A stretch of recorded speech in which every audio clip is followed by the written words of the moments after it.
प्यारे विद्यार्थियों, साथियों, आज हम बात करेंगे राजनीतिक आधुनिकीकरण के प्रतिमान, महत्व और सीमाएं या कमियां।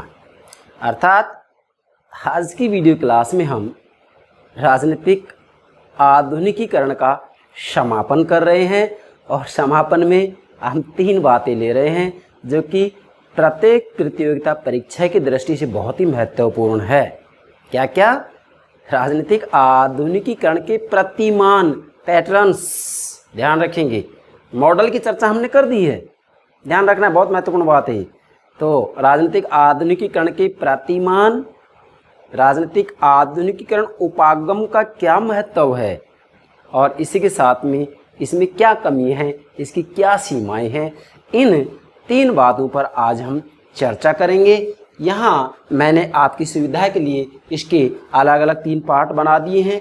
ये हो गया राजनीतिक आधुनिकीकरण के प्रतिमान, इधर हो गया राजनीतिक आधुनिकीकरण उपागम का महत्व और ये हो गया राजनीतिक आधुनिकीकरण की सीमाएं या कमियाँ। ठीक है, तो सर्वप्रथम मेरे प्राणों से प्यारे विद्यार्थियों, हमारे YouTube चैनल को सब्सक्राइब अवश्य कीजिएगा, जिससे प्रतिदिन जो हम वीडियो क्लासेस अपलोड करते हैं मेरे प्राणों से प्यारे विद्यार्थियों आपको ये सूचना प्राप्त हो सके। इसी के साथ में हमारी वीडियो को लाइक करना और शेयर करना हरगिज़ ना भूलें। क्यों? जिससे कि सभी राजनीति विज्ञान के विद्यार्थियों का हित हो सके और सभी विद्यार्थियों का हित और सफलता ही मेरा हित और मेरी सफलता है। मेरे विद्यार्थी ही मेरी ऊर्जा हैं, मेरे विद्यार्थी ही मेरी संपत्ति हैं, मेरे विद्यार्थी ही मेरे सब कुछ हैं। मैं मेरे विद्यार्थियों के लिए ही प्रतिदिन राजनीति विज्ञान में गोते लगाता हूँ, तैरता हूँ और डूबता हूँ, इसलिए कि मैं मेरे विद्यार्थियों के लिए इस रूप में निरूपित हो सकूँ जिससे कि राजनीति विज्ञान के संपूर्ण पाठ्यक्रम को मैं मेरे विद्यार्थियों को ठीक से समझा सकूँ। मेरे विद्यार्थी इधर उधर ना भटके, उन्हें एक ही जगह संपूर्ण पाठ्यक्रम ठीक से समझने के लिए मिले, ये मेरा लगातार प्रयास रहेगा। Thank you very much. चलिए, राजनीतिक आधुनिकीकरण के सबसे पहले हम प्रतिमान लेते हैं। देखो मैं क्या बोल रहा हूँ, पैटर्न्स। इसके मॉडल हमने इस वीडियो से पहले अपलोड कर दिए हैं, हमारी प्लेलिस्ट में आप देखिएगा।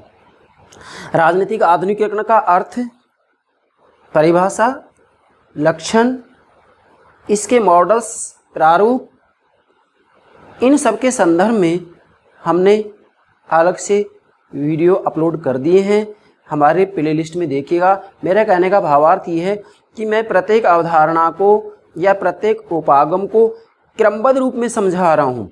मतलब कोई भी बातें किसी भी अवधारणा के संदर्भ में, किसी भी उपागम के संदर्भ में हम शेष नहीं रहने देंगे। मतलब यहाँ मैं औपचारिकता नहीं निभाऊंगा, मैं बिल्कुल गंभीरता से प्रत्येक अवधारणा को, प्रत्येक उपागम को ठीक से समझाने का प्रयास करूँगा। तो राजनीतिक आधुनिकीकरण के प्रतिमान की चर्चा हम करते हैं। अब मुझे राजनीतिक आधुनिकीकरण क्या है, इसके क्या लक्षण हैं, ये बतलाने की आवश्यकता नहीं है क्योंकि अलग से वीडियो अपलोड कर दिया है। ठीक है, हाँ, इतना तो आपको मालूम होना ही चाहिए कि राजनीतिक आधुनिकीकरण सामान्य से रूप में कहते किसे हैं, तो आप ये कहेंगे कि जब किसी भी देश के अंतर्गत वास्तविक रूप में परंपरागत राजनीतिक व्यवस्था को आधुनिक राजनीतिक व्यवस्था बनाने के लिए जो प्रयास किए जाते हैं, इस प्रयास को ही वास्तविक रूप में राजनीतिक आधुनिकीकरण की संज्ञा दी जाती है। क्यों? क्योंकि इसमें प्रयास ये होता है कि वास्तविक रूप में किसी भी देश की राजनीतिक व्यवस्था के अंतर्गत बुद्धि संगत सत्ता की स्थापना की जाए। मतलब राजनीतिक शक्ति राज्य के अंतर्गत केंद्रित हो जाए, राजनीतिक व्यवस्था में जनता को सहभागी होने दिया जाए। इसी के साथ में संरचनाओं का विभिन्नीकरण और विशेषीकरण के ऊपर बल दिया जाए। इसी के साथ में जो सत्ता के परंपरागत स्रोत हैं जैसे जाति, भाषा, धर्म, क्षेत्रीयता इत्यादि, इन सभी का जो है वास्तविक रूप में निर्बल होना, मतलब सत्ता के परंपरागत स्रोत निर्बल हो जाएं और आधुनिक जो स्रोत हैं, जैसे हम ये कहेंगे कि आधुनिक समय में लोकतांत्रिक राज्य व्यवस्थाओं को ज़्यादातर देश में अपनाया जाता है, तो उनके अंतर्गत क्या किया जाता है, संरचनात्मक विभिन्नीकरण होता है और सत्ता के आधुनिक स्रोतों को स्वीकार किया जाता है। अर्थात इसके अंतर्गत नियतकालिक चुनाव होते हैं, स्वतंत्र न्यायपालिका की स्थापना की जाती है। मेरा कहने का भावार्थ ये है कि जब किसी देश के अंतर्गत वास्तविक रूप में इस प्रक्रिया को ठीक से अपनाया जाता है तो जो ये प्रक्रिया होती है वही राजनीतिक आधुनिकीकरण का प्रयास है। और जब ये सारे लक्षण किसी देश की राजनीतिक व्यवस्था में मौजूद हो जाते हैं तो इसे ही वास्तविक रूप में कहा जाएगा कि उस देश की राजनीतिक व्यवस्था आधुनिक हो चुकी है। जैसे वर्तमान समय में संयुक्त राज्य अमेरिका और जापान की राजनीतिक व्यवस्था को हम ये कह सकते हैं कि वो राजनीति की दृष्टि से आधुनिक बन गई है। ठीक है, अब उसी बात को ध्यान में रखते हुए मैंने बोला है लास्ट में अमेरिका और जापान, तो यहीं से उसकी शुरुआत करेंगे हम राजनीतिक आधुनिकीकरण के प्रतिमान। अब देखो, सबसे पहले तो ये है कि यहाँ प्रतिमान का भावार्थ क्या है। प्रतिमान का भावार्थ ये है कि यहाँ इसका तात्पर्य ये लिया जाएगा कि जो राजनीतिक व्यवस्थाएं होती हैं क्या उनके आधुनिकीकरण का कोई सर्वव्यापी प्रतिमान है या फिर उनके आधुनिकीकरण का कोई अनुक्रमिक प्रतिमान है, इसका तात्पर्य ये लिया जाएगा। और यहाँ पर विद्वानों ने इसको समझाने के लिए दो बातें बतलाई हैं, नोट कीजिएगा। पहला क्या है, राजनीतिक आधुनिकीकरण का कोई सर्वव्यापी प्रतिमान नहीं है। मतलब यहाँ सबसे पहले तो ये बात समझनी है आपको कि वास्तविक रूप में राजनीतिक आधुनिकीकरण का कोई सर्वव्यापी प्रतिमान दुनिया में नहीं है। क्या मतलब है इसका? इसका मतलब ये है कि जब हम वास्तव में किसी भी देश की राजनीतिक व्यवस्था का इस दृष्टि से अध्ययन करते हैं कि भाई वहाँ पर राजनीति आधुनिक बनी है या नहीं, तो हम यही तो देखेंगे कि वहाँ बुद्धि संगत सत्ता की स्थापना हुई है या नहीं, संरचनात्मक विभिन्नीकरण विशेषीकरण हुआ है या नहीं, राजनीति में जनता को सहभागी होने दिया जा रहा है या नहीं, सत्ता के परंपरागत स्रोत कमजोर पड़े हैं या नहीं। मतलब ये राजनीतिक आधुनिकीकरण के लक्षण हैं। लक्षणों से संबंधित वीडियो हमने अलग से अपलोड कर दिया है, आप हमारे प्लेलिस्ट में देखिएगा। तो यही तो देखेंगे। परंतु मेरे भाई, जब पूरी दुनिया की राजनीतिक व्यवस्थाओं का अध्ययन किया जाता है तो हम ये देखते हैं, ये पाते हैं, क्या पाते हैं कि किसी देश में सबसे पहले बुद्धि संगत सत्ता की स्थापना हो जाती है। मतलब राजनीतिक शक्ति राज्य में केंद्रित हो जाती है, वहाँ अन्य संगठन राज्य के अधीन आ जाते हैं। और किसी देश में हमने देखा है कि वास्तव में जनता की सहभागिता पहले हो जाती है। किसी देश में हमने देखा है कि संरचनात्मक विभिन्नीकरण विशेषीकरण पहले हो जाता है। तो मतलब इसका वास्तविक रूप में कोई सर्वव्यापी प्रतिमान नहीं है। आप ये नहीं कह सकते कि किसी देश की राजनीति आधुनिक बनेगी तो उसमें सबसे पहले जो है बुद्धि संगत सत्ता की स्थापना हो, मतलब राजनीतिक शक्ति सर्वे सर्वा बन जाए, और फिर उसके बाद में संरचना का विभिन्नीकरण हो, और उसके बाद में जनता को राजनीति में सहभागी होने दिया जाए, और उसके बाद में सत्ता के परंपरागत जो स्रोत हैं वो कमज़ोर पड़ जाए हैं, नौकरशाही का जो आधार है वो व्यापक बन जाए। मतलब ऐसा निश्चित सर्वव्यापी प्रतिमान हम बता ही नहीं सकते। ऐसा कोई प्रतिमान दुनिया में है ही नहीं। किसी देश में पहले कोई लक्षण आ जाता है, किसी देश में राजनीतिक आधुनिकीकरण का पहले कोई लक्षण आ जाता है। इसलिए विद्वानों ने सबसे पहले ये कहा है कि राजनीतिक आधुनिकीकरण का कोई सर्वव्यापी प्रतिमान नहीं है। मतलब ऐसा कोई प्रतिमान नहीं है जिसको कि पूरी दुनिया में लागू किया जा सके और उसके आधार पर पूरी दुनिया की राजनीतिक व्यवस्थाओं का हम विश्लेषण कर सकें। क्या कह रहा हूं मैं?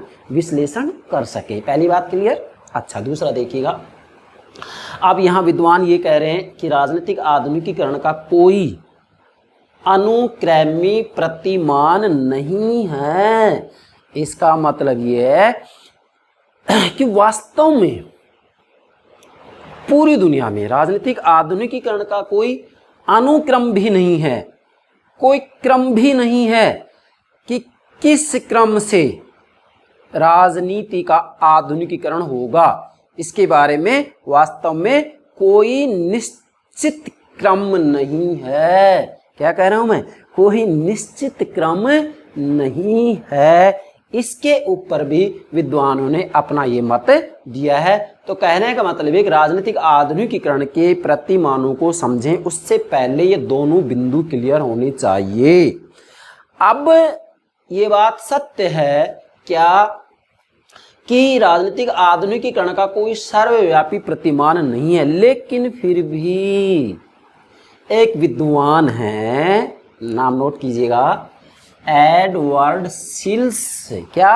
एडवर्ड सिल्स ने पॉलिटिकल मॉडर्नाइजेशन के लेख में, कौन सा लेख? पॉलिटिकल मॉडर्नाइजेशन, राजनीतिक आधुनिकीकरण के लेख में 5 प्रतिमान बताए हैं। कितने प्रतिमान बताए? 5। यस, एग्जाम पूछा जाता है कि एडवर्ड सिल्स ने राजनीतिक आधुनिकीकरण के प्रतिमानों की संख्या कितनी बताई है? निश्चित 5। किसमें? पॉलिटिकल मॉडर्नाइजेशन में। कहीं इसको पुस्तक कह दिया जाता है, कहीं इसको लेख कह दिया जाता है, लेकिन आपको ध्यान रखना है पॉलिटिकल मॉडर्नाइजेशन लेख किसका है? एडवर्ड सिल्स का है। एडवर्ड सिल्स ने अपने इस लेख के अंतर्गत कितने प्रतिमान बताए हैं? 5 प्रतिमान बताए हैं। मतलब यहाँ विद्वानों ने ये कह दिया कि इसका कोई सर्वव्यापी प्रतिमान नहीं है, लेकिन फिर भी एडवर्ड सिल्स ने वास्तविक रूप में पूरी दुनिया की राजनीतिक व्यवस्थाओं का विश्लेषण अध्ययन करने के बाद में ये बताया कि नहीं, ऐसा कुछ नहीं है, वास्तविक रूप में इसके 5 प्रतिमान हो सकते हैं। ठीक है। और इन्होंने ये कहा कि पूरी दुनिया में जो राजनीतिक व्यवस्थाएं हैं, पॉलिटिकल सिस्टम्स, राजनीतिक व्यवस्थाएं हैं, उन सभी को इन 5 प्रतिमानों में कहीं ना कहीं स्थान दिया जा सकता है। यस, बहुत महत्वपूर्ण बात है। मतलब इन 5 प्रतिमानों में पूरी दुनिया में जो राजनीतिक व्यवस्थाएं हैं उनको कहीं ना कहीं स्थान दिया जा सकता है। इसी बात को हमें समझना है और इसके लिए मैंने यहाँ आपके लिए एक डायग्राम बनाने का प्रयास किया है। अभी मैं इसको संपूर्ण करूँगा ये समझाते समय। यहाँ नोट कीजिएगा, क्या? राजनीतिक आधुनिकीकरण निरंतर रेखा। क्या? राजनीतिक आधुनिकीकरण निरंतर रेखा। इस निरंतर रेखा को हम किस क्रम से लेंगे? जो 5वां बिंदु है यहाँ लिखेंगे 5 4 3 2 1। ठीक है, पहले आप इसको समझिएगा, इसके बाद में इसको पूर्ति करेंगे। ध्यान दें, एडवर्ड सिल्स ने पहला जो राजनीतिक आधुनिकीकरण का प्रतिमान बताया है वो बताया है राजनीतिक लोकतंत्र, पॉलिटिकल डेमोक्रेसी। यस, नोट कीजिएगा, राजनीतिक आधुनिकीकरण बहुत महत्वपूर्ण बात है। अब देखो मेरे भाई, ये जो राजनीतिक लोकतंत्र का प्रतिमान है वास्तविक रूप में वर्तमान समय में अमेरिका और जापान, विशेषकर अमेरिका और जापान में ये मॉडल स्वीकार किया गया है या इस मॉडल को, इस प्रतिमान को प्राप्त कर लिया गया है। हालांकि यहाँ हम मॉडल शब्द का जो प्रयोग कर रहे हैं वो संकुचित है। यहाँ केवल हम पैटर्न्स बोलेंगे, ज़्यादा उचित होगा। ठीक है, लेकिन कुछ विद्वानों ने इसको मॉडल्स भी कह दिए हैं। अब देखो, राजनीतिक लोकतंत्र का जो प्रतिमान होता है इसका मतलब क्या है समझें। जब किसी भी देश की राजनीतिक व्यवस्था के अंतर्गत वास्तव में बुद्धिसंगत सत्ता मौजूद होती है, मतलब राजनीतिक शक्ति राज्य में केंद्रित हो जाती है। यहाँ केंद्रित होने का मतलब केंद्रीकरण नहीं है, विकेंद्रीकरण को तो अपनाया जाएगा, सत्ता को तो विभाजित किया जाएगा, लेकिन राजनीतिक शक्ति, पॉलिटिकल पावर सर्वे सर्वा हो जाती है। इसी के साथ में यहाँ संरचनात्मक विभिन्नीकरण और विशेषीकरण होता है। जैसे संयुक्त राज्य अमेरिका में व्यवस्थापिका, कार्यपालिका और न्यायपालिका, इनका उल्लेख वहाँ के संविधान के अनुच्छेद 1, 2, 3 में स्पष्ट रूप में किया गया है। तो यहाँ वास्तविक रूप में संरचनात्मक विभिन्नीकरण और विशेषीकरण होता है। इसी के साथ में राजनीति में जनता को सहभागी होने दिया जाता है। क्या ये तीनों बातें अमेरिका में मौजूद नहीं है? क्या ये तीनों बातें जापान में मौजूद नहीं है? यस, मौजूद हैं।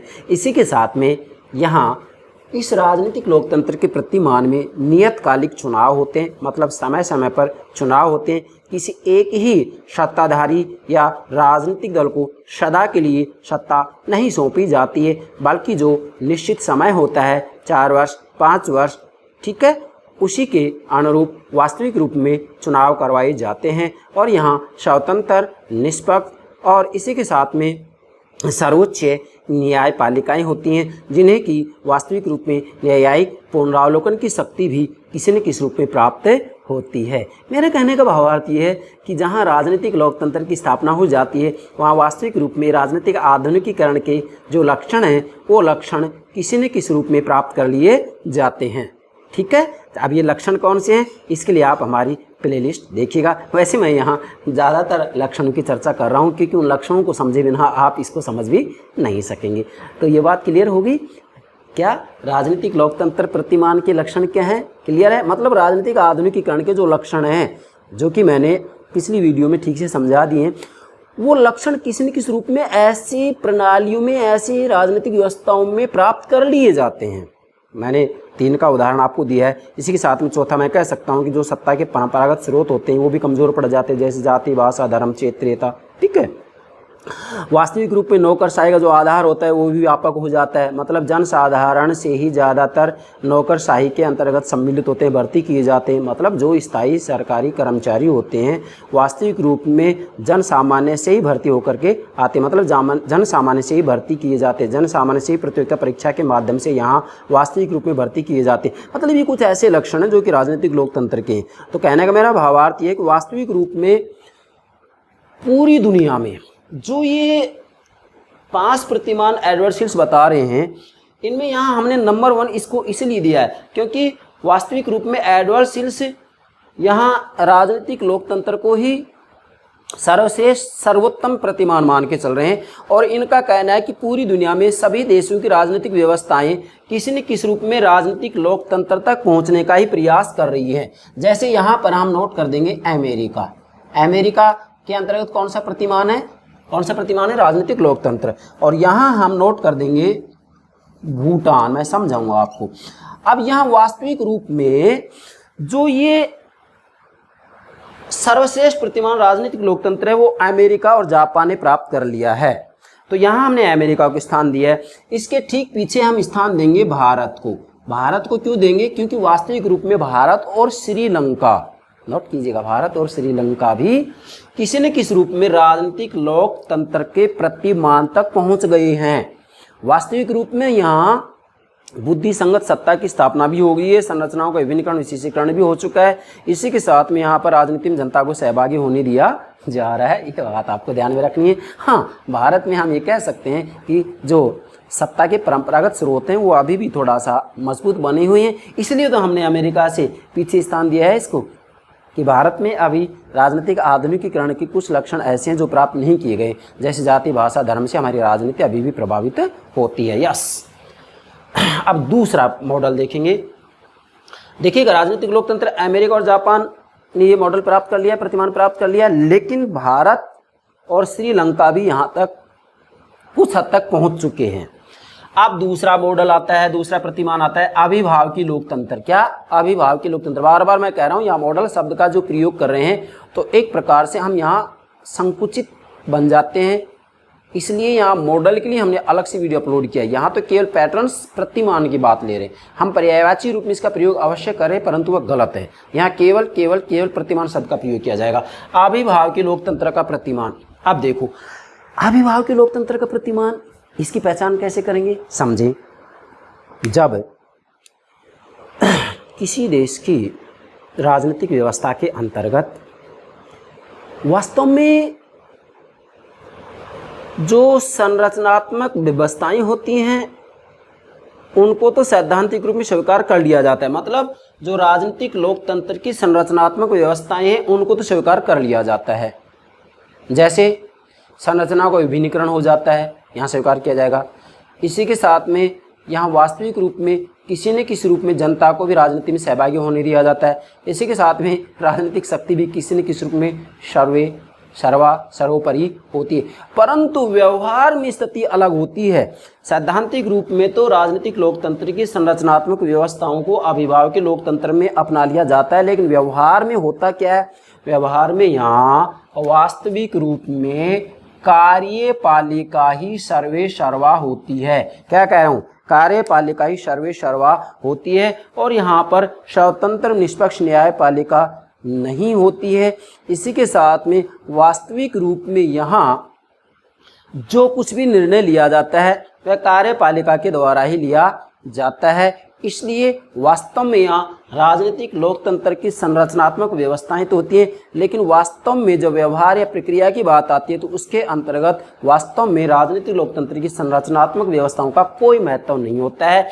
इस तरह की व्यवस्थाएं यदि हम देखें तो वास्तविक रूप में जब तब पाकिस्तान के अंतर्गत देखने के लिए मिलती हैं। कहाँ? पाकिस्तान के अंतर्गत देखने के लिए मिलती हैं। इसको संरक्षक लोकतंत्र भी कहा जाता है। मतलब यहाँ जनता वास्तविक रूप में संरचनात्मक प्रक्रियाओं से ऊब जाती है और ये इस तरफ झांकने लग जाती है। किस तरफ? कि कोई एक ऐसा अभिभावकीय नेता उभर कर सामने आए जो कि वास्तविक रूप में देश के हित में, देश के विकास में कार्य कर सके। अभिभावक की मतलब एक प्रकार से अभिभावक किसको कहते हैं? जो संरक्षक होता है, माता पिता क्या कहते हैं? अभिभावक ही तो कहते हैं। तो यहाँ क्या? अभिभावक लोकतंत्र। मतलब एक नेता इस रूप में उभर कर सामने आता है जो वास्तविक रूप में देश हित में कार्य करे, और जनता किसी न किसी रूप में यदि हम देखें तो वास्तव में कार्यपालिका के अधीन ही हो जाती है।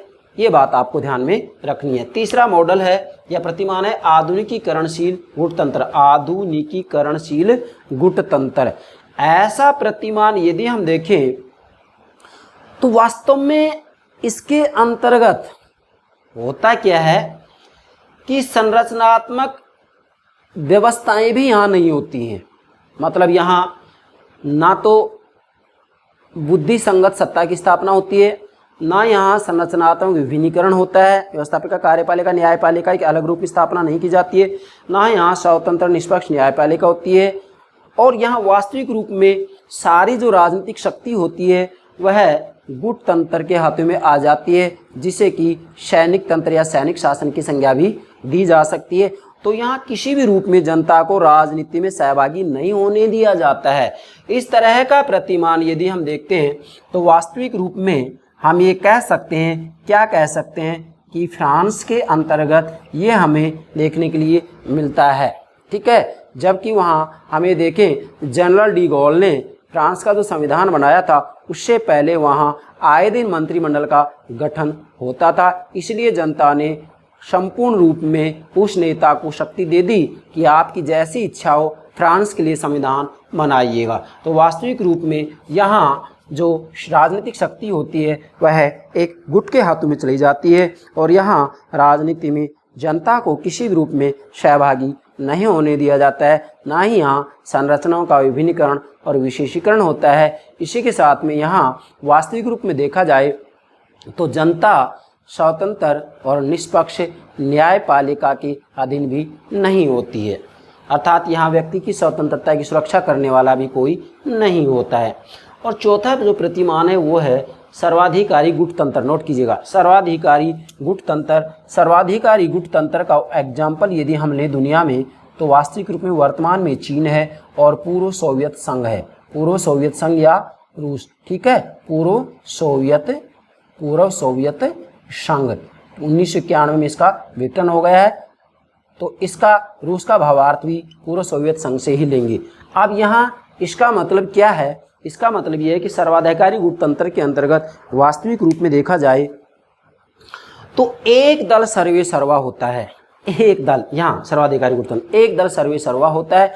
और यहाँ हम देखते हैं कि इस प्रतिमान में देखो बुद्धि संगत सत्ता की स्थापना हो जाती है। मतलब राजनीतिक दल, जैसे यहाँ चीन की बात करें, हम यहाँ सोवियत संघ की बात करें, तो वास्तविक रूप में देखा जाए तो एक राजनीतिक दल, साम्यवादी दल ही राजनीतिक शक्ति का प्रयोग करता है, तो राजनीतिक शक्ति एक प्रकार से सर्वोपरि हो जाती है।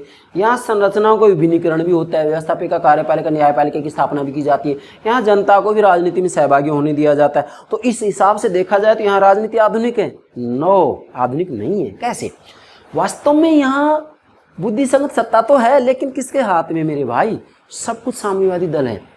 संरचना को विभिन्नीकरण तो है, व्यवस्थापिका, कार्यपालिका, न्यायपालिका की स्थापना तो की गई है, लेकिन सब कुछ ये हाथ में किसके में? साम्यवादी दल की। व्यवस्थापिका, कार्यपालिका, न्यायपालिका उसी अनुरूप कार्य करेंगे, उसी अनुरूप कानून बनाएंगे, उसी अनुरूप न्यायपालिका दंड देगी कानून का उल्लंघन करने वालों को, जैसे साम्यवादी दल कहेगा। इसलिए यहाँ वास्तव में संरचना विभिन्नीकरण है ही नहीं। किया गया है, लेकिन व्यवहार में सब कुछ कौन है? साम्यवादी दल है। अब जनता को सहभागी होने की बात आती है तो जनता सहभागी होती है, बात सत्य है। राजनीतिक व्यवस्था में, राजनीतिक प्रक्रिया में, निर्माणिक प्रक्रिया में मतदान होते हैं, जनता भाग लेती है, लेकिन भाई जनता के सामने तो एक ही विकल्प है, एक दल को वोट देना पड़ेगा, पसंद है नापसंद है, इससे कोई फर्क पड़ने वाला नहीं है। और इसीलिए यहाँ वास्तविक रूप में देखा जाए तो 95% मतदान होता है। तो क्या 95% मतदान के आधार पर यह कहा जा सकता है कि चीन में वास्तव में लोकतंत्र है? नो, ये तो इनके सामने विकल्प ही नहीं। लोकतंत्र की पहली शर्त ये होती है कि 2 विकल्प होने चाहिए, 2 दल तो होने ही चाहिए, जबकि चीन में तो एक ही दल है। इसलिए यहाँ सर्वाधिकारी गुटतंत्र के अंतर्गत हम देखते हैं कि राजनीतिक आधुनिकीकरण बिल्कुल भी नहीं होता है। यहाँ आधुनिकीकरणशील गुटतंत्र में यहाँ इनके द्वारा प्रयास किया जाता है कि भाई राजनीति को आधुनिक बनाया जाए, और अभिभावकीय लोकतंत्र में भी किसी न किसी रूप में प्रयास किया जाता है कि राजनीति को आधुनिक बनाया जाए। इसके बाद में 5वां जो प्रतिमान है वो है परंपरागत गुटतंत्र। देखिएगा, परंपरागत गुटतंत्र वास्तविक रूप में इस समय यदि देखा जाए तो दुनिया में कहाँ है? भूटान में। वास्तविक रूप में यहाँ राजवंशीय शासन व्यवस्था होती है। यहाँ वास्तविक रूप में जो सत्ताधारी होते हैं उनकी जो भर्ती होती है वह वंशानुगतता के आधार पर होती है। इसी के साथ में यहाँ किसी न किसी रूप में धार्मिक विश्वास के आधार पर राजनीतिक शक्ति का प्रयोग किया जाता है। इसलिए परंपरागत गुटतंत्र के अंतर्गत वास्तव में देखा जाए तो ना तो बुद्धि संगत सत्ता होती है, ना ही यहाँ संरचनाओं का विभिन्नीकरण होता है, व्यवस्थापिका, कार्यपालिका, न्यायपालिका एक अलग अलग रूप में स्थापना भी नहीं होती है। इसी के साथ में यहाँ स्वतंत्र निष्पक्ष और न्यायपालिका भी नहीं होती है।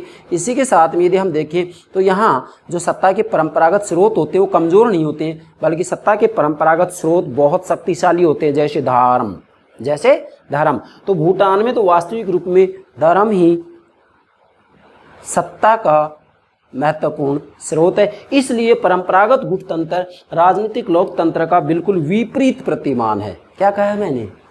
परंपरागत गुटतंत्र राजनीतिक लोकतंत्र का विपरीत रूप है। यहाँ राजनीतिक आधुनिकीकरण के सारे लक्षण मौजूद होते हैं। नोट कीजिएगा, सारे लक्षण मौजूद होते हैं। लक्षण मैंने बता दिए हैं, अलग से वीडियो अपलोड कर दिया, सारे लक्षण मौजूद होंगे। कुछ नहीं हो सकते हैं, कुछ जरूर नहीं सारे होंगे, कुछ नहीं भी हो सकते हैं, लेकिन ज़्यादातर लक्षण मौजूद होंगे। जबकि परंपरागत गुटतंत्र में राजनीतिक आधुनिकीकरण का एक भी लक्षण मौजूद नहीं होता है। ये राजनीतिक आधुनिकीकरण का हम ये कह सकते हैं बिल्कुल विपरीत रूप है। यहाँ किसी भी रूप में राजनीतिक आधुनिकीकरण नहीं होता है, और इनके द्वारा प्रयास भी ये किया जाता है कि राजनीति को आधुनिक नहीं बनने दिया जाए। परंतु आज हम देखते हैं कि पूरी दुनिया में किसी न किसी रूप में राजनीति को आधुनिक बनाया जा रहा है। क्यों? क्योंकि वास्तविक रूप में आधुनिकीकरण एक ऐतिहासिक प्रक्रिया है। इसलिए चाहे भूटान ही क्यों ना हो, यहाँ भी धीरे धीरे किसी न किसी रूप में परिवर्तन आएगा और यहाँ की राजनीति भी धीरे धीरे आधुनिक बनती चली जाएगी। ये बात आपको ध्यान में रखना है। तो ये सभी जो राज्य व्यवस्थाएं हैं वास्तविक रूप में ये जो राजनीतिक लोकतंत्र का प्रतिमान है यहाँ तक ही पहुँचने का प्रयास कर रही हैं। इसलिए एडवर्ड शिल्स ने राजनीतिक लोकतंत्र के प्रतिमान को सर्वश्रेष्ठ प्रतिमान माना है। हालांकि यहाँ मेरा मत ये है कि वास्तव में पूरी दुनिया में यदि हम देखते हैं तो राजनीतिक लोकतंत्र का प्रतिमान ही सर्वोत्तम प्रतिमान नहीं है, क्योंकि यहाँ पूरी दुनिया में इतने ही प्रतिमान हैं जितनी की राजनीतिक व्यवस्थाएं। सभी देशों की राजनीतिक व्यवस्थाओं की अपनी राजनीतिक संस्कृति होती है, तो उस राजनीतिक संस्कृति के अनुरूप, पॉलिटिकल कल्चर के अनुरूप सबका अपना अपना प्रतिमान होता है, सबकी अपनी अपनी परिस्थितियाँ होती हैं, सबकी अपनी अपनी समस्याएं होती हैं। तो उसी के अनुरूप वहाँ पर राजनीतिक व्यवस्था के स्वरूप को अपनाया जाता है, उसी के अनुरूप वहाँ पर संविधान को अपनाया जाता है, उसी के अनुरूप वहाँ पर संविधान के अंतर्गत व्यक्ति और राज्य के जो पारस्परिक संबंध होते हैं उनका उल्लेख किया जाता है। इसलिए पूरी दुनिया में किसी भी देश की राजनीतिक व्यवस्था को हम सर्वगुण संपन्न या आदर्श राजनीतिक व्यवस्था नहीं कह सकते हैं। और ये कोई ज़रूरी नहीं है कि जिस राजनीतिक व्यवस्था का आधुनिकीकरण हो गया जैसे अमेरिका और जापान, तो पूरी दुनिया उसी का अनुकरण करे, ये कोई ज़रूरी नहीं है। क्यों? क्योंकि वास्तव में कोई भी राजनीतिक व्यवस्था अपने आप में सर्वगुण संपन्न नहीं होती है। संयुक्त राज्य अमेरिका और जापान की राजनीतिक व्यवस्थाओं के अंतर्गत क्या कमियाँ नहीं है? क्या वहाँ के संविधान में कमियाँ नहीं है? जी हाँ, उनमें भी कमियाँ हैं। इसलिए पूरी दुनिया में कोई भी राजनीतिक व्यवस्था, कोई भी प्रतिमान अपने आप में सर्वगुण संपन्न नहीं हो सकता है। सब देशों के, मैं तो ये कहूँगा कि इस दुनिया में इतने ही प्रतिमान है जितनी की राजनीतिक व्यवस्थाएं। यस, ये तो बात है एडवर्ड शिल्स की और ये मेरे अपने विचार थे। चलिए अब राजनीतिक आधुनिकीकरण निरंतर रेखा, देखो यहाँ हमने प्रथम स्थान पर भूटान दिया है। आप क्रम से बढ़ते चले जाएं। उसके बाद में क्या आएगा? सोवियत संघ या चीन आ जाएगा। सोवियत संघ या चाइना, चीन आ जाएगा। उसके बाद में देखो नंबर 1, नंबर 2, फिर क्या आ जाएगा? फ्रांस आ जाएगा। ठीक है, 1, 2, 3 और उसके बाद में ये हमने और नंबर पे श्रीलंका और भारत, श्रीलंका और भारत ये दोनों ही 4 नंबर पे आएंगे। तो कहने का मतलब ये है कि ये जो अमेरिका है ये राजनीतिक लोकतंत्र का प्रतिमान यहाँ स्वीकार किया गया है, मतलब यहाँ राजनीति का पूर्ण रूप में आधुनिकीकरण हो चुका है, जापान में भी हो चुका है। उसके बाद में भारत भी कुछ हद तक राजनीतिक लोकतंत्र के प्रतिमान तक पहुँच चुका है, इसलिए हमने इसको चौथा स्थान दिया है। और जो फ्रांस है वह तीसरे स्थान पर है, और सोवियत संघ, पूर्व सोवियत संघ, वर्तमान चीन ये दूसरे नंबर पर, और भूटान पहले नंबर पर, जहाँ पर कि किसी भी रूप में राजनीतिक आधुनिकीकरण नहीं हुआ है। ये जो भूटान है, भूटान में जो प्रतिमान परंपरागत गुट तंत्र का अपनाया गया है, ये वास्तविक रूप में राजनीतिक लोकतंत्र का बिल्कुल विपरीत रूप है। अर्थात यहाँ राजनीतिक आधुनिकीकरण के ज़्यादातर लक्षण मौजूद हैं, जबकि यहाँ राजनीतिक आधुनिकीकरण का कोई भी लक्षण मौजूद नहीं है। आशा करता हूँ यहाँ तक आप ये बात समझ गए होंगे। इसके बाद में इसका दूसरा जो पार्ट हम ले रहे हैं मेरे प्यारे विद्यार्थियों, वो ले रहे हैं राजनीतिक आधुनिकीकरण उपागम का महत्व। यस, उपागम का महत्व क्या है, मतलब इस राजनीतिक आधुनिकीकरण उपागम से हमें क्या फ़ायदे हो सकते हैं, पूरी दुनिया की राजनीतिक व्यवस्थाओं को समझने के लिए हमें क्या कुछ मिल सकता है, हम पूरी दुनिया की राजनीति को कैसे समझ सकते हैं, इसका क्या महत्व है, इसकी क्या उपयोगिता है, इसका क्या योगदान है, इस अवधारणा ने, इस उपागम ने दुनिया को क्या दिया है, ये बातें हमने 4 बिंदु में समेट ली हैं। नोट कीजिएगा। पहला महत्व है इस उपागम की मदद से, इस उपागम मतलब राजनीतिक आधुनिकीकरण। यस, इस उपागम मतलब राजनीतिक आधुनिकीकरण उपागम की मदद से या सहायता से राजनीतिक आधुनिकीकरण की प्रक्रिया की दिशा एवं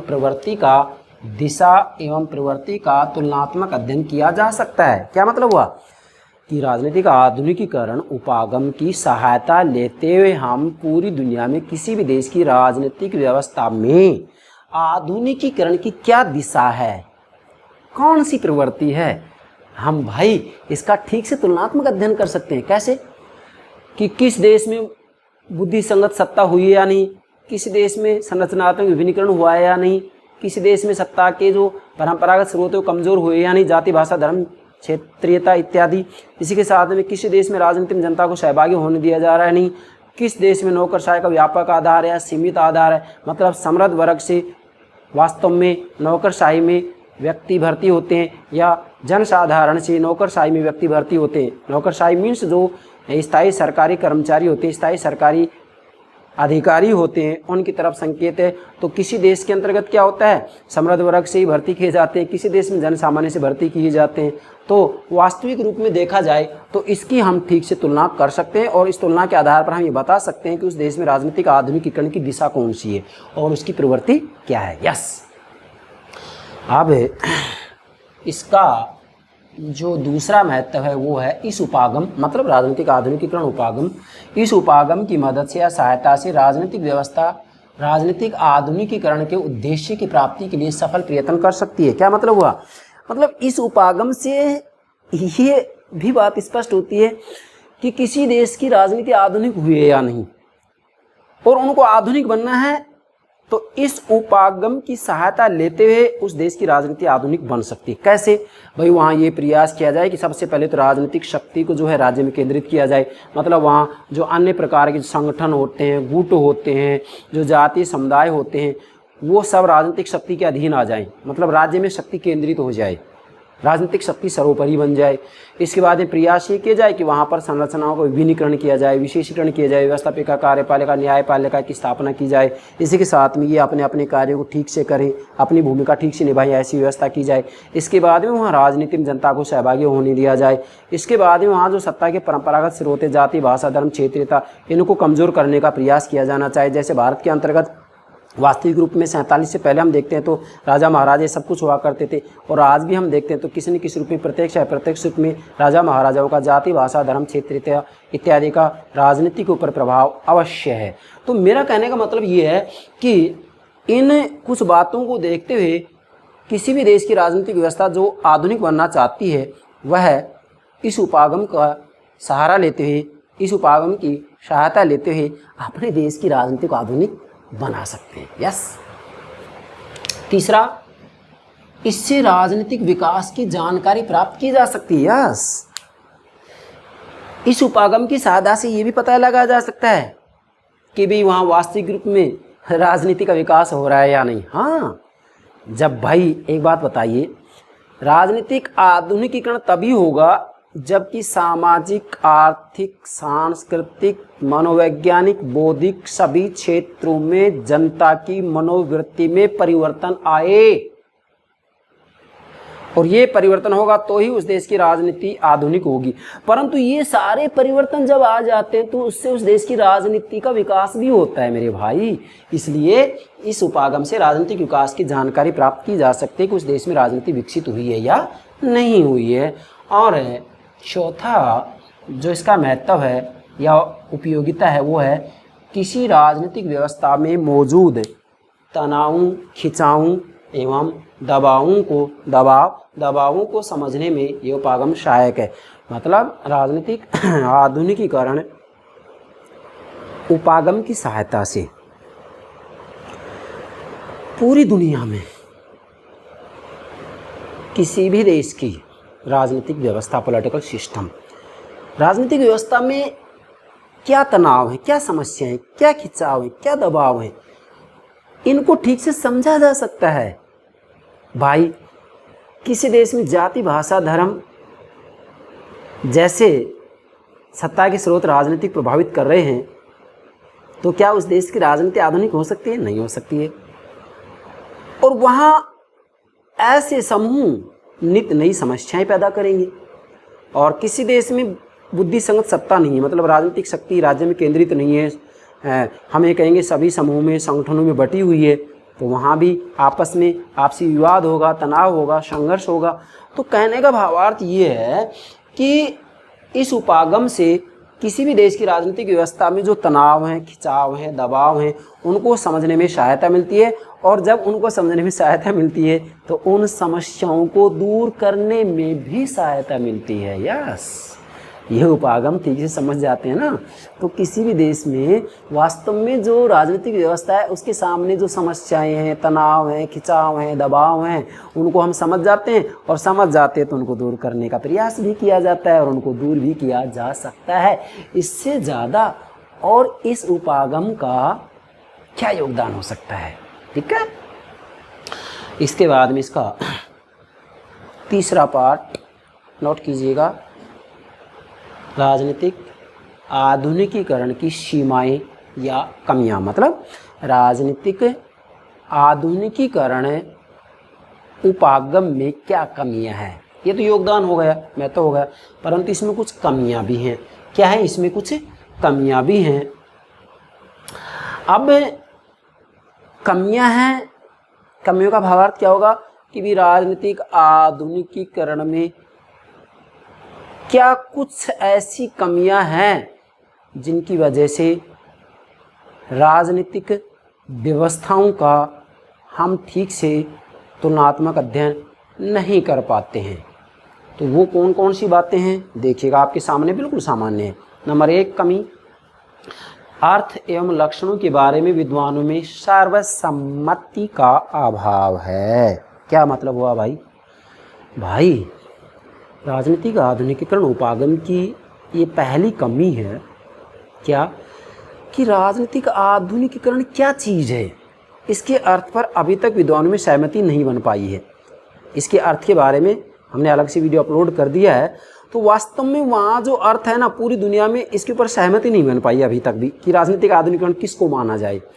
और राजनीतिक आधुनिकीकरण के जो लक्षण हैं, जैसे मैंने आपको 8 लक्षण समझा दिए, अलग से वीडियो अपलोड कर दिया है 8 लक्षण, तो उन लक्षणों के ऊपर भी विद्वानों में सर्वसम्मति नहीं है। जैसे कुछ विद्वान कहते हैं कि भाई 3 ही लक्षण महत्वपूर्ण होते हैं, जैसे बुद्धि संगत सत्ता है, संरचनात्मक विभिन्नीकरण और विशेषीकरण, और राजनीति में जन सहभागिता। कुछ विद्वान 3 लक्षणों को सब कुछ मान लेते और कह देते सारे लक्षण इसमें समेट लिए जाएं, लेकिन कुछ विद्वान कहते हैं कि नहीं और लक्षण भी महत्वपूर्ण है। मतलब मेरा कहने का भावार्थ ये कि विद्वानों का यहाँ ये कहना है कि राजनीतिक आधुनिकीकरण का अर्थ और लक्षण के ऊपर अभी विद्वानों में सर्वसम्मति नहीं है, मतभेद बना हुआ है। यस, दूसरी जो इसकी कमी है वो है केंद्रीकृत आधार तैयार नहीं हुआ है। क्या मतलब हुआ? राजनीतिक आधुनिकीकरण उपागम के अंतर्गत वास्तव में अभी तक कोई ऐसा आधार तैयार नहीं हुआ है ऐसे कोई बिंदु तैयार नहीं हुए हैं जिनके आधार पर पूरी दुनिया में जो राजनीतिक व्यवस्थाएं हैं उनका तुलनात्मक अध्ययन किया जा सके और फिर उस तुलनात्मक अध्ययन से ठीक से सामान्यीकरण बनाया जा सके और उस सामान्यीकरण से कोई सिद्धांत बनाया जाए और फिर उस सिद्धांत से कोई भविष्यवाणी की जाए। मतलब ऐसा कोई आधार तैयार नहीं हुआ है जिससे राजनीतिक व्यवस्थाओं की ठीक से तुलना की जा सके। मैंने यहाँ नोट कर दिया है, केंद्रीकृत आधार तैयार नहीं हुआ है किसके लिए? तुलना के लिए। मतलब ऐसा कोई आधार तैयार नहीं हुआ है जिससे राजनीतिक व्यवस्थाओं की तुलना की जा सके, तो ये कमी होगी। तीसरी कमी क्या है? लक्षणों का मापन संभव नहीं है। यस, यहाँ आलोचकों का कहना है कि राजनीतिक आधुनिकीकरण के जो लक्षण हैं उनका मापन नहीं हो सकता, मापा तोला नहीं जा सकता है। जैसे बुद्धि संगत सत्ता कि भी राजनीतिक शक्ति राज्य में केंद्रित हो जाए, कैसे मापेंगे इसको? इसी के साथ में संरचना का विभिन्नीकरण, विशेषीकरण, जन सहभागिता, परंपरागत सत्ता के जो स्रोत हैं वो कमज़ोर हो जाएं, तो इन लक्षणों को ठीक से मापा नहीं जा सकता है। और जब मापा नहीं जा सकता है तो निश्चित रूप से कोई सामान्य सिद्धांत का निर्माण नहीं किया जा सकता है। ठीक है, तो आपको इतना ध्यान रखना है कि राजनीतिक आधुनिकीकरण के लक्षणों का मापन संभव नहीं है, मापन संभव नहीं है। चौथा है, इस उपागम पर, मतलब राजनीतिक आधुनिकीकरण उपागम पर समाजशास्त्र व अर्थशास्त्र का अत्यधिक प्रभाव है, जो राजनीति विज्ञान की स्वायत्तता के लिए खतरनाक है। क्या लिखा है मैंने? स्वायत्तता के लिए खतरनाक है। देखो इसमें सच्चाई है कैसे कि जो ये आधुनिकीकरण शब्दावली है वास्तव में वो समाजशास्त्र से ली गई है और इस उपागम से राजनीतिक विकास का पता लगाया जा रहा है कि भाई राजनीतिक विकास का पता लगाया जा सकता है। और विकास शब्द कहाँ से लिया गया है? अर्थशास्त्र से लिया गया है। तो वास्तव में जो ये राजनीतिक आधुनिकीकरण उपागम है ना, इसके ऊपर समाजशास्त्र और अर्थशास्त्र का बहुत ज़्यादा प्रभाव है। क्यों? क्योंकि समाजशास्त्र और अर्थशास्त्र की जो शब्दावलियाँ हैं, इनके जो सिद्धांत हैं, यहाँ तक कि राजनीतिक विकास में विकास के जो चरण स्वीकार किए गए वो अर्थशास्त्र से लिए गए हैं। इसी के साथ में यहाँ राजनीतिक आधुनिकीकरण में समाजशास्त्र में आधुनिकीकरण के जो प्रतिमान बतलाए गए हैं उनका किसी न किसी रूप में राजनीति विज्ञान में अनुकरण किया गया है। इसलिए यहाँ आलोचकों का कहना है कि वास्तव में राजनीति विज्ञान के ऊपर समाजशास्त्र और अर्थशास्त्र का बहुत ज़्यादा प्रभाव है। इससे कहीं ऐसा ना हो जाए कि राजनीति विज्ञान जो एक स्वतंत्र विषय है, इसके स्वतंत्र विषय का अस्तित्व कहीं खतरे में ना पड़ जाए। मतलब राजनीति विज्ञान कहीं अर्थशास्त्र और समाजशास्त्र में ही विलीन ना हो जाए और राजनीति विज्ञान अपने अध्ययन की विषय वस्तु का जो मुख्य केंद्र है जैसे राज्य, उसको ये छोड़ दे और इधर उधर अन्यत्र अन्य बातों का अध्ययन करने लग जाए। इसलिए इनका कहना है कि राजनीति विज्ञान की वास्तव में जो स्वायत्तता है उसको खतरा है। किससे? राजनीतिक आधुनिकीकरण के उपागम से, क्योंकि इसमें समाजशास्त्र और अर्थशास्त्र का बहुत ज़्यादा प्रभाव है। समाजशास्त्र और अर्थशास्त्र के जो तथ्य हैं, जो तकनीक हैं, जो अवधारणाएं हैं, जो सिद्धांत हैं, उनको वास्तव में राजनीतिक आधुनिकीकरण के अंतर्गत, राजनीतिक आधुनिकीकरण के उपागम के अंतर्गत, राजनीतिक आधुनिकीकरण की अवधारणा के अंतर्गत स्वीकार किया गया है। इसलिए यहाँ राजनीति विज्ञान की स्वायत्तता को खतरा है कि कहीं राजनीति विज्ञान वास्तव में समाजशास्त्र और अर्थशास्त्र में ही डूब ना जाए। इसलिए इन्होंने ये बात कही है कि भाई इसमें एक कमी है कि राजनीति विज्ञान की स्वायत्तता को खतरा है। ये हो गया आपका तीसरा पार्ट, राजनीतिक आधुनिकीकरण की क्या कमियां हैं या क्या सीमाएं, मतलब इस उपागम की क्या कमियां या क्या सीमाएं हैं। आशा करता हूँ मेरे प्यारे विद्यार्थी ये तीनों बातें आप ठीक से समझ गए होंगे। इसी के साथ में राजनीतिक आधुनिकीकरण उपागम की सभी बातें हमने समझा दी हैं। कल हम राजनीतिक सामाजिकरण उपागम अवधारणा की बात करेंगे। Thank you very much.